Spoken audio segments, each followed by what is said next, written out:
प्रभाग क्रमांक 26 प्रभाग क्रमांक 26 SC अ वर्गातून मी उभा आहे.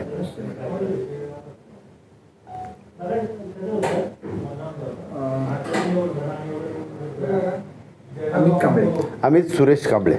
अमितजी, तुम्ही प्रभाग क्रमांक 26 मधून हो मागासवर्गीय प्रभागातून तुम्ही निवडणूक लढवत आहे. बरोबर बरोबर. तर तुम्ही निवडणूक का लढवत आहे? तुम्हाला निवडणूक यासाठी लढवतोय की बाबासाहेबांचे विचारधारा ही लोकांपर्यंत संविधानाच्या माध्यमातून मला पोहोचवायची आणि त्यासाठी मी जनतेच्या कामं करू शकेल. माहिती अधिकाराच्या प्रशिक्षणाच्या माध्यमातून मी प्रयत्न केला, पण मला एक कळलं की नाही बाई, ह्याला दुसरी चावी म्हणजे प्रशासनात येणे. प्रशासनात आल्यानंतर की आपण लोकांच्या ज्या तक्रारी आहेत त्याच्या काहीतरी गोष्टीला आपण निवारण करू शकू, त्यांना मदत करू शकू.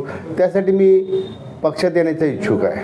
निवडणुकीच्या प्रक्रियेमध्ये आल्यानंतर त्या गोष्टी सक्सेस होतील असं मला वाटतं. पण अगोदरचे नगरसेवक होतेच की त्यांनी काम केले असतील ना? त्यांनी कामं केली का नाही केली याची मला कल्पना नाही, पण मी माहिती अधिकाराच्या माध्यमातून शासनाशी सांगड झाली आणि शासनाकडून मला कळलं की नाही, ह्याला माहिती अधिकाराच्या प्रशिक्षणाच्या माध्यमातून लोकांच्या गरजा, लोकांच्या सेवा पुरवण्याचं एकच माध्यम आहे. नुसत्या रस्ते, लाईट, वीज या गोष्टी न करता बऱ्याच काही गोष्टी अशा आहेत की त्या लोकांपर्यंत पोहोचल्या पाहिजे. त्यासाठी माहिती अधिकारच वापरला पाहिजे. तुम्ही उमेदवारीचा अर्ज भरला आणि अर्ज भरल्याच्या नंतर तुम्हाला कुठल्याही पक्षाचं उमेदवारी म्हणजे EB पण मिळाला नाही आणि नंतर मग तुम्हाला वंचित बहुजन आघाडीचा पाठिंबा मिळाला.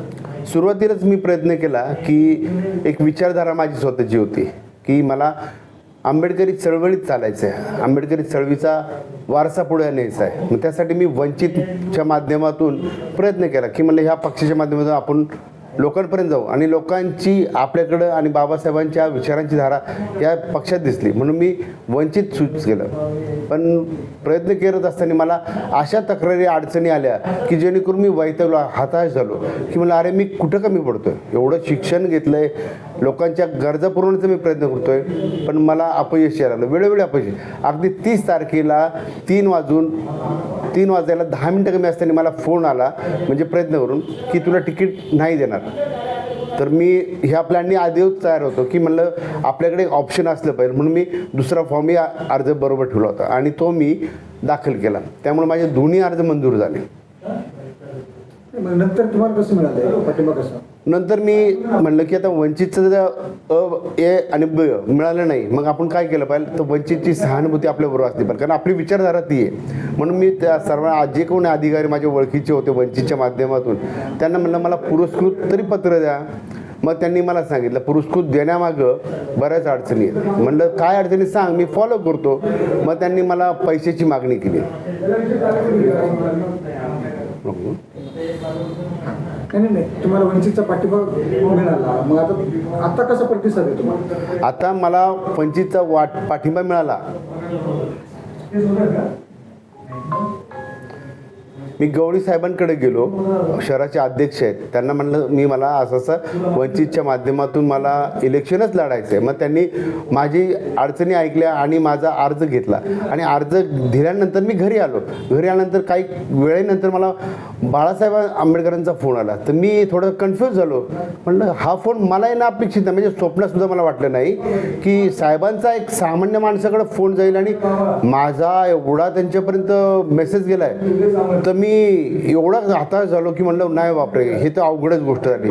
मग मी साहेबांना सांगितलं मला जो त्रास झाला, अडचणी आल्या आणि मला जे पुढं घडायचं आहे. साहेबांनी मला एक वाक्य दिलं की तू लढ, मी तुझ्या बरोबर आहे, तुला ज्या लागणाऱ्या काही गोष्टी आहेत तुला मी पुरवेल, देईल, कधीही सांग, तुझे विचार चांगले.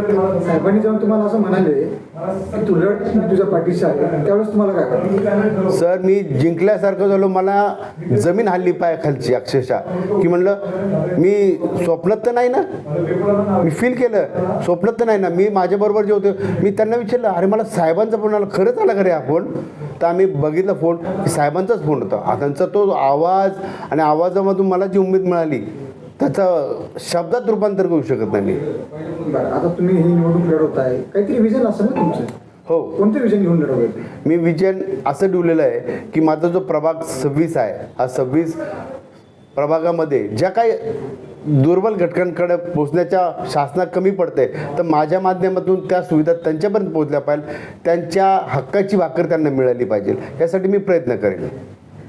बरं, आता समजा तुम्ही निवडणूक लढवत आहे, वंचित बहुजन आघाडीकडून लढवत आहे, परंतु तुमच्या समोर जे आहेत ते बलाढ्य आणि धनाढ्य उमेदवार आहेत, त्यांच्यासमोर तुमचा निभाव कसा लागेल आणि तुम्ही कशी निवडून घ्याल?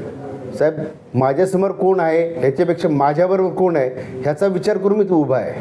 माझ्यासमोर मला दिसत नाही आहे, माझ्यासमोर आंबेडकरी विचार माझ्याबरोबर आहेत आणि आंबेडकरी विचार हे संविधानाच्या माध्यमातून संपूर्ण देश चालवतात. त्यामुळं सर्वात मोठं कोण आहे यापेक्षा माझ्यावर कोण आहे ह्याच्यावर जादा फोकस केलं. कोण आहे तुमच्याबरोबर? आंबेडकर कुटुंब माझ्याबरोबर आहेत, बाळासाहेबांचा आशीर्वाद माझ्याबरोबर आहे, बाळासाहेबांचे शब्द माझ्याबरोबर आहेत आणि मी तो वारसा त्यांच्यावर पुढे नेणार जाण्याचा प्रयत्न करतोय.